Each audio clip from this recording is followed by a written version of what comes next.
yango nalobaka même na bino bandeko oyo boza na baprison kokanisa te ke kuna na prison bino boza mabe koleka biso bato oza libanda te. Eza na bamosusu baza libanda ya boloko basalaka mabe koleka meme bino bato oza kuna na kati na boloko me batika bango nyonso wana mpo leta ayebake ye aza nzambe te.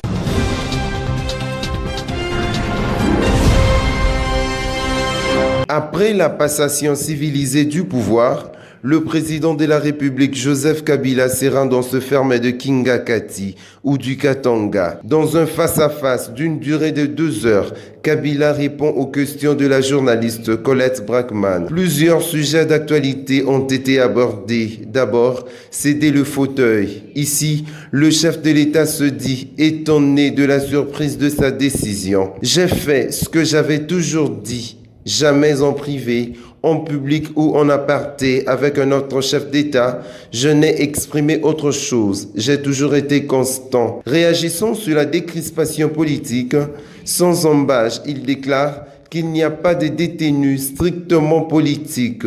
Un ex-gouverneur a été arrêté pour viol, 2 généraux en prison pour la même raison. Être politique ne permet d'être libéré face à ce type de charge. À propos de ceux impliqués dans l'assassinat de M. Laurent Désiré Kabila, il se refuse de tout commentaire car, dit-il, cela le concerne personnellement et les autres détenus dont Carbone Béni de Filimbi, leurs cas seront examinés à la lumière de la justice. Évoquant l'organisation des élections sans le concours extérieur, Kabila dit d'un ton ferme « Ça coûte cher, mais c'est une question d'indépendance, de souveraineté. Les Congolais ne sont pas de mendiants. La RDC est un pays d'hommes et de femmes dignes. » Parlant de l'exclusion des observateurs européens et américains, il révèle qu'il y aura 40 000 observateurs nationaux, en plus de la SADC, de l'Union africaine et l'OIF. Pour lui, l'Union européenne a déjà préparé son rapport avant même le jour du vote, a-t-il ajouté. Concernant les sanctions qui pèsent sur son dauphin, le chef de l'État relativise. Si Chadari est élu, il sera le président de la RDC, non de la Belgique, où il ne possède rien. Pour lui, ces sanctions sont arbitraires, orientées politiquement. Quant aux crimes perpétrés à Béni, le commandant suprême de l'armée rétorque qu'il ne s'agit plus d'une guerre classique, mais d'une menace terroriste qui requiert une stratégie particulière. Ces ADF sont le même que Boko Haram en Afrique de l'Ouest, le Shebab de Somalie, etc. À la question de savoir quelle était sa réaction en rapport avec le prix Nobel de Mukwege, il assure l'avoir félicité car Mukwege est un patriote. Prince Epenge, cadre de la coalition Lamuka, accuse le gouvernement de refuser à offrir l'autorisation aux avions de campagne de Martin Fayulu. On refuse à ce que les avions de notre candidat, les candidats du peuple, les candidats communs de l'opposition, Martin Fayulu Madidi, atterrissent à Kinshasa. D'ailleurs, M. Makila n'a jamais été sérieux. Il se comporte toujours comme quelqu'un qui est en train de remplir son rôle dans une pièce de théâtre. Martin Fayulu fait peur au régime.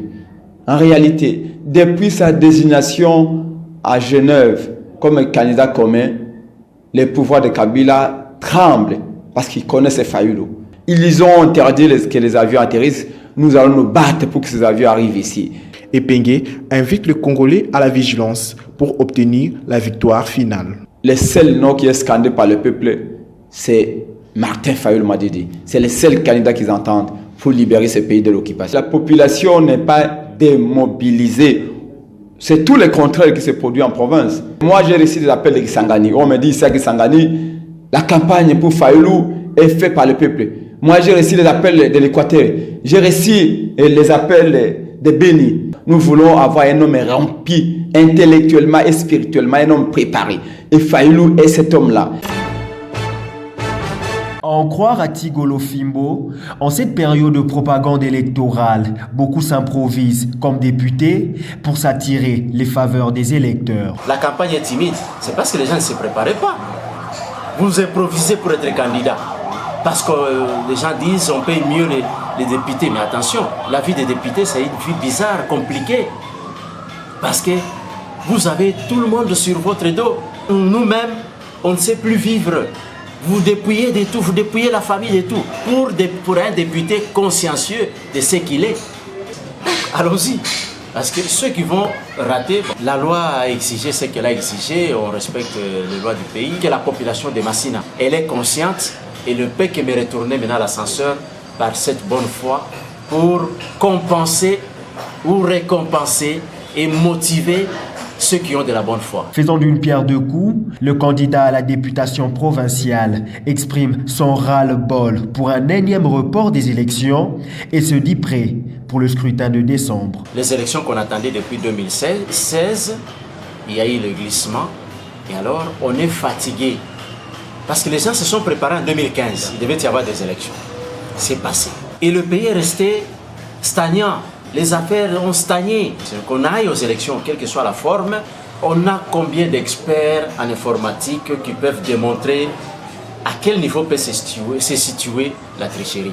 Depuis qu'on a commencé à parler de la machine à voter, ça fait déjà 2 ans. Mais il fallait même prendre des experts au niveau des autres nations, d'autres pays, en Afrique du Sud, pourquoi pas en Europe, qui devaient venir nous démontrer, étudier à quel niveau pouvait se situer la tricherie. Parce qu'on a déjà beaucoup investi. J'ai déjà beaucoup dépensé là où je suis candidat député national chez moi, à l'intérieur. Et ici, ça fait déjà plus de 3 ans que nous avons commencé à investir. Nous autres qui avons la conscience d'investir pour l'état de campagne. Au Parlement européen, Dr Denis Mukwege a aussi sa voix au sujet de la levée des sanctions de l'Union européenne infligées à certaines autorités de la RDC, dont Ramazani Chadari, Lambert Mende, Célestin Kanyama, John Numbi, pour ne citer que ceux-là. Pour le prix Nobel de la paix, ces sanctions n'ont pas été prises sans fondement. Il déclare, je cite, « Les sanctions, lorsque sont faites, elles sont sur base des éléments. Elles sont tout simplement pour faire une prévention par rapport à des crimes qui ont été commis. Et ceux qui ont été sanctionnés en République démocratique du Congo ne l'ont pas été sans raison. Il y a un filet d'arguments qui montre très bien que ces personnes, si elles ne peuvent pas être reprochées par leur État, au moins vos États ont pris la responsabilité de le mettre en quelque sorte hors d'état de nuit. » Fin des citations. À Kinshasa, la réaction n'a pas tardé. Le gouvernement est monté au créneau. Léonard Chi-Okitundu, vice-premier ministre aux Affaires étrangères, continue à fustiger ces sanctions qui, selon lui, constituent un flagrant d'ingérence du processus électoral congolais de la part de l'Union européenne, tout en reconnaissant qu'elle confisque au candidat du FCC, Emmanuel Chadari, sa liberté fondamentale de se mouvoir pour expliquer aux partenaires extérieurs la pertinence de sa vision. Dossier à suivre.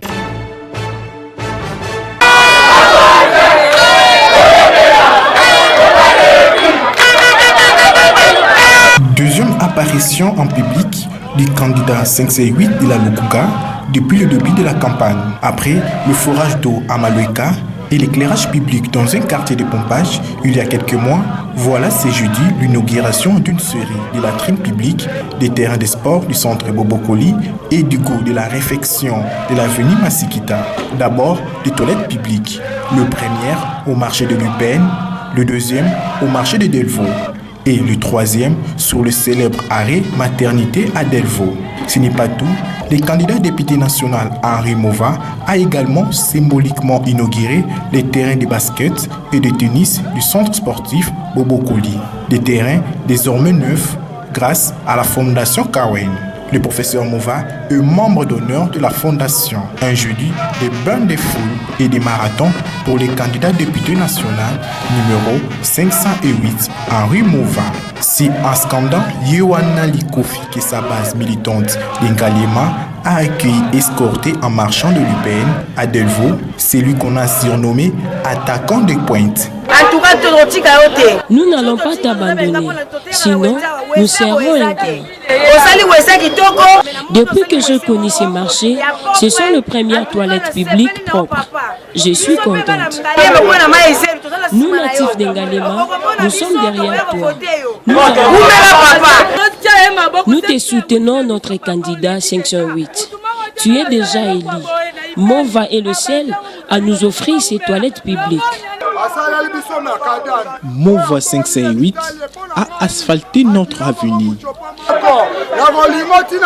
Nous sommes fidèles à toi, 508. Enfin, la troisième action, le lancement des travaux de l'asphaltage de l'avenue Massikita sur un tronçon abîmé par de nombreux nids de poules. Deuxième journée de porte à porte du candidat à la députation provinciale à la circonscription d'Engaba.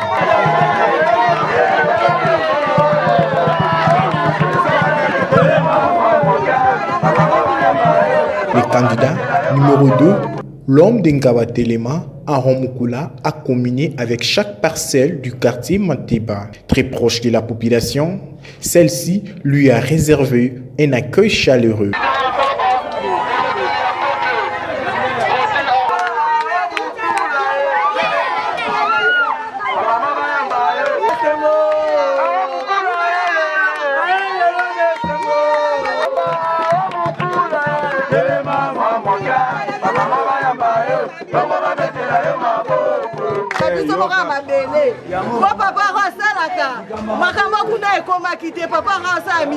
Comme les Christ sauveurs, dans chaque maison où les doléances lui a été présentées, Aromukula, en solidarité, a répondu aux plaintes par quelques billets de banque.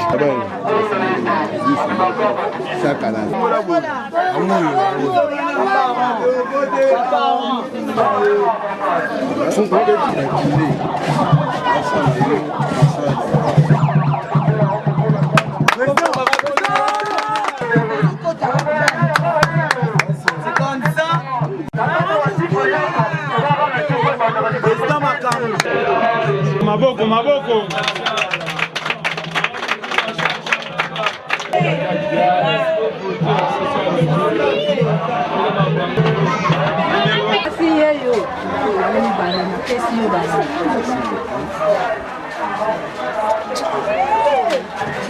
C'est le soir que ce candidat numéro 2 a clôturé ses visites, accompagné d'une foule très contente de sa générosité et sa simplicité.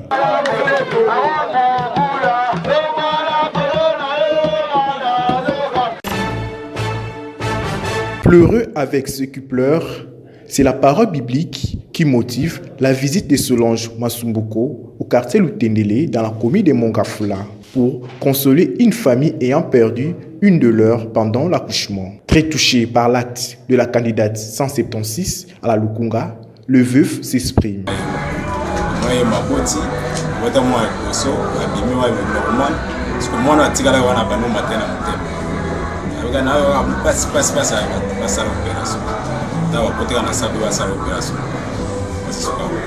Le même soir, après avoir assisté cette famille épleureux, la candidate 176 Solange Masumbuko s'est rendue à un centre de santé du même quartier où elle a payé la facture d'une femme bloquée à la maternité faute d'argent. Poye moko ndenge azawana koloba verite na motema na ye banda yokaki ke mama ko ya kobimisa ye alobi soki abimisinga nzambe akopambola ye mpo nayebi te ndenge na vandi awa mukolo nini lobi to lobi kuna nayebi te bandele eza wapi suki eza wapi me soki mama ekobimisa ngai nzambe akopambola ye vinanga mobimba ngo ya bebe Masumbuku Nyenyezi Solange. Solange Masumbuko, une femme dynamique et sociale.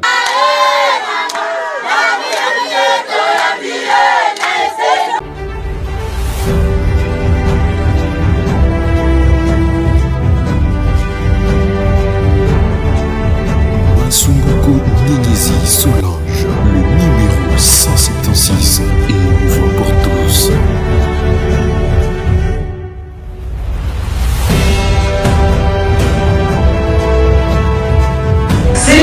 Travailler pour l'émergence.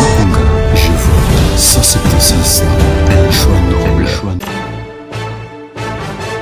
1er décembre, journée mondiale de la lutte contre le VIH-Sida. À cette occasion, le complexe scolaire George Williams de l'IMCA a sensibilisé ses élèves sur la prévention de cette maladie. L'oratrice a parlé des différents moyens de transmission et comment se protéger contre ce fléau. Chaque jour dans le monde, il y a 2400 personnes qui attrapent le VIH et je le dis bien, c'est tout le jour. Les gens qui ont plus le VIH aujourd'hui, c'est la tranche d'âge allant de 15 à 24 ans. A, nous avons ce que nous appelons l'abstinence. La lettre B, c'est-à-dire bonne fidélité. Troisièmement, nous avons ce que nous appelons le condom. Mais au cas où tu te retrouves que tu as le VIH, ce n'est pas la fin du monde. Parce qu'il y a le traitement qui est là, c'est disponible. À la fin de la rencontre, les élèves n'ont pas manqué des mots. On nous a dit de connaître notre état sérologique. On nous a parlé du VIH-Sida. On nous a parlé de comment les filles attrapent le sida par des rapports sexuels, par des voies homosexuelles, par des voies sanguines. Enfin, le président national de l'IMCA s'exprime. Comme vous l'avez constaté, cette activité s'inscrit dans le cadre de la célébration du mois du volontariat que IMCA a décrété. C'est un mois qui est consacré au volontariat. Nous voulons donner l'activité du volontariat aux enfants, aux jeunes et à toute personne pour qu'on sache que le volontariat, c'est pas une valeur que nous devons appliquer dans notre vie. La Fédération internationale des journalistes, première organisation mondiale avec 600 000 membres dans le monde, exige du gouvernement congolais le respect de la liberté de la presse. La structure s'insurge contre l'arrestation du journaliste Peter Tiani par le Premier ministre Bruno Tshibala. Philippe Lerude, son président, a estimé qu'emprisonner un journaliste est une mesure inacceptable, tout à fait contraire à la liberté d'expression ainsi que à la liberté de la presse. Et dans le même temps, inquiétant dans les climats préélectoraux que vit la République démocratique du Congo. La Fédération internationale des journalistes réclame donc la remise à liberté immédiate et inconditionnelle de Peter Tiani, rappelant que, dans un communiqué publié le 24 novembre 2018 par l'Union nationale de la presse congolaise, son président, Kasonga Chilunde, avait déclaré « Au lieu de démentir si nécessaire ces faits divers ou d'accuser les journalistes à la commission de discipline de l'Union nationale de la presse congolaise, Bruno Tshibala a préféré abuser de son pouvoir pour emprisonner Peter Tiani. Aucune promesse faite de les libérer n'a été respectée. Nous réitérons notre demande de libération de notre confrère en cette période électorale. » L'arrestation arbitraire et injuste du journaliste Peter Tiani, voici bientôt 3 semaines, dans une affaire qui ressemble plus à un règlement des comptes plutôt qu'à une justice, prend des dimensions internationales. En effet, les médias canadiens VAC Radio vient de publier un article où une ONG canadienne, Les Oubliés de la planète, déplore que ces journalistes aient passé plusieurs semaines en prison sans connaître son accusateur ni les motifs de son emprisonnement. Et pour pallier à cette injustice, cette ONG demande au président Kabila d'intervenir pour faciliter la libération sans condition de Peter Tiani, afin de le permettre de passer Noël avec sa famille. Libérer Peter Tiani et laisser la justice faire son enquête, conclut-elle. L'arrestation rocambolesque du patron du vrai journal Peter Tiani vient également d'être dénoncée par l'ONG internationale Human Rights Watch, qui, produisant un rapport général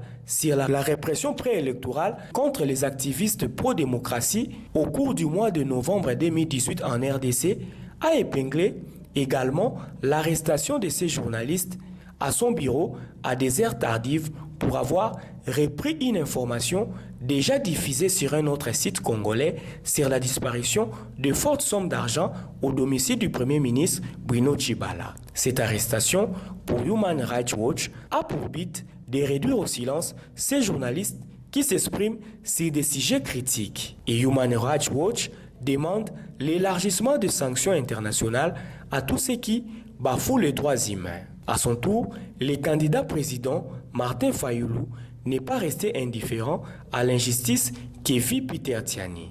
L'homme a réagi dans un tweet où il affirme associer sa voix à celle des journalistes congolais et de tous ceux qui croient en la liberté de la presse pour réclamer la libération sans condition du journaliste Peter Tiani. Visiblement, cette arrestation arbitraire de Peter Tiani promet des lendemains fâcheux.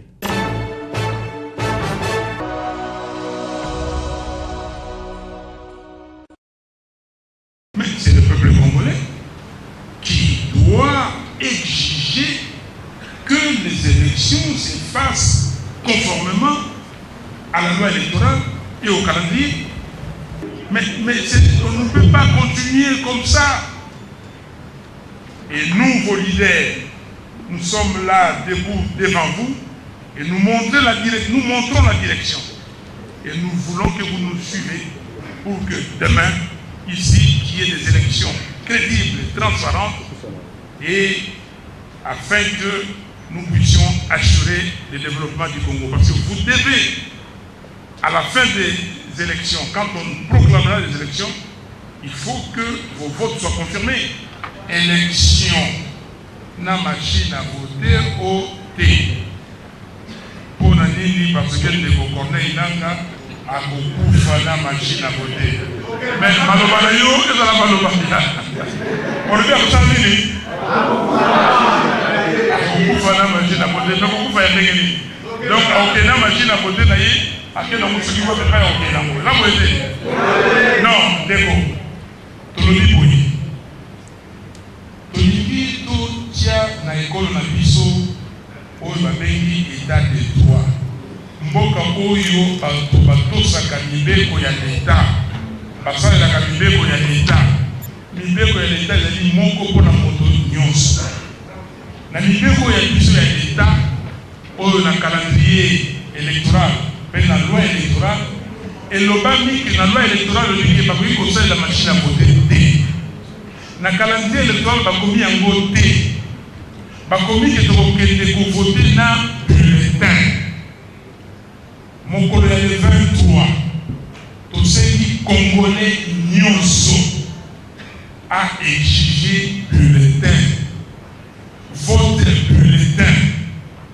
Machine à voter dans la poison.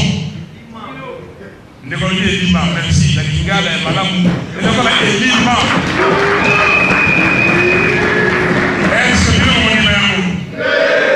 Est-ce que vous le petit puissant, le leader n'a vu non zéla, donc elle est tout ça la même machine à voter, vous pouvez tout zéla non, tout le monde solution est ali. Donc comme elle dit, c'est ni Mukanda. Azongisa la réunion pour le cadre de concertation entre le candidat président Nasseli. Pourquoi c'est ni avec comme ça là, la réunion à la tête? Donc, et l'on connaît avec le bombe à la machine. Tout le monde, solution est ali. Tout le monde est la tango le 23 décembre. Parce que le bulletin, il y a 21 candidats, c'est possible. C'est possible. Donc, dégo. Pour parler de la télé,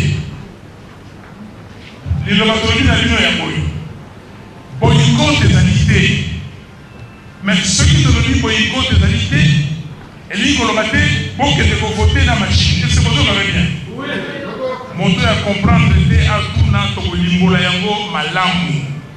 Tolobi boye, nous avons exigé la CENI à l'andabombe pour y aller.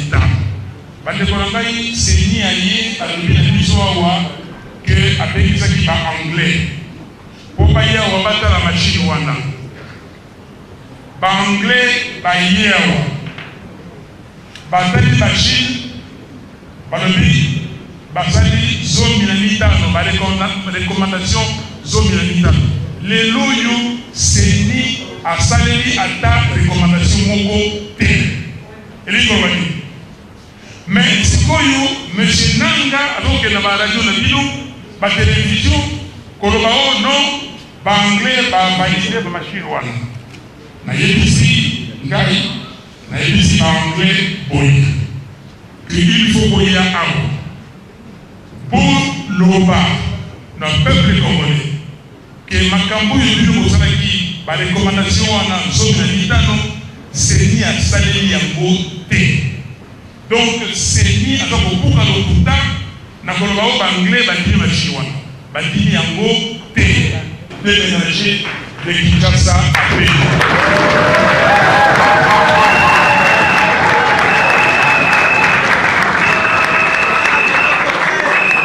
Les membres des familles vont rester. Il ne faut pas croire qu'on va prendre femme et enfants. Mais les camps beaucoup. Nous allons avoir un camp militaire digne de nom, équipé, avec des militaires formés, avec des instituteurs compétents. Et nous allons le placer à Béni et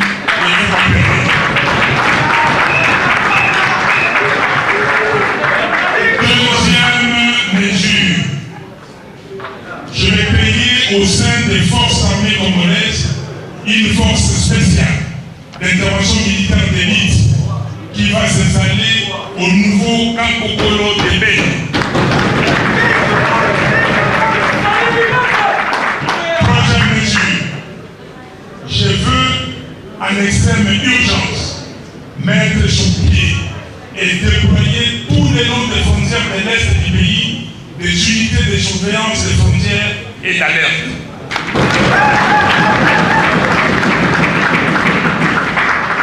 Quatrième mesure sur l'urgence diplomatique. Je vais réclamer tout à fait cessante une réunion spéciale du Conseil de sécurité des Nations Unies pour poser deux questions au monde.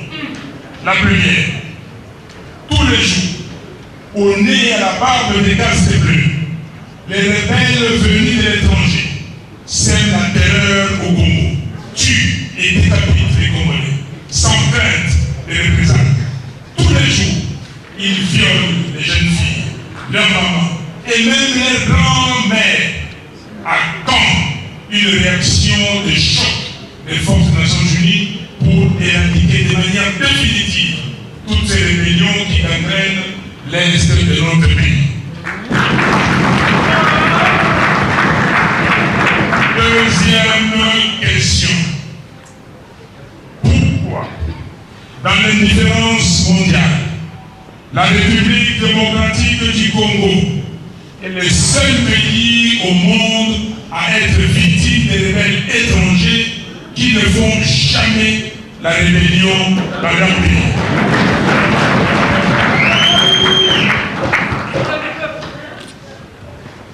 Une exigence. Cinquième mesure. Je veux exiger du Conseil de sécurité, conformément au chapitre 7 de la Charte des Nations Unies, la mise en place non seulement d'un plan d'éradication complète de toutes les rébellions qui déstabilisent l'Est du pays, mais aussi un programme ferme et précis des rapatriements forcés de tous les rebelles étrangers vers leur pays d'origine.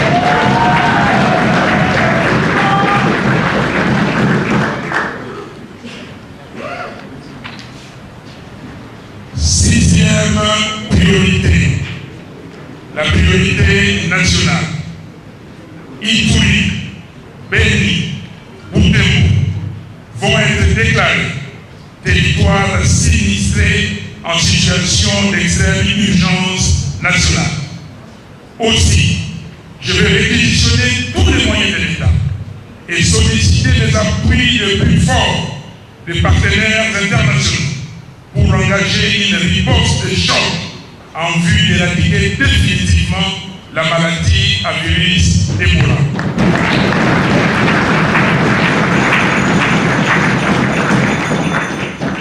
Septième mesure, par devoir de mémoire et au nom de la justice. Je vais créer une cour pénale spéciale pour la RDC. Cette cour sera instituée pour connaître principalement des crimes de génocide, des crimes de guerre et des crimes contre l'humanité perpétrés perpétrés en RDC depuis 2020.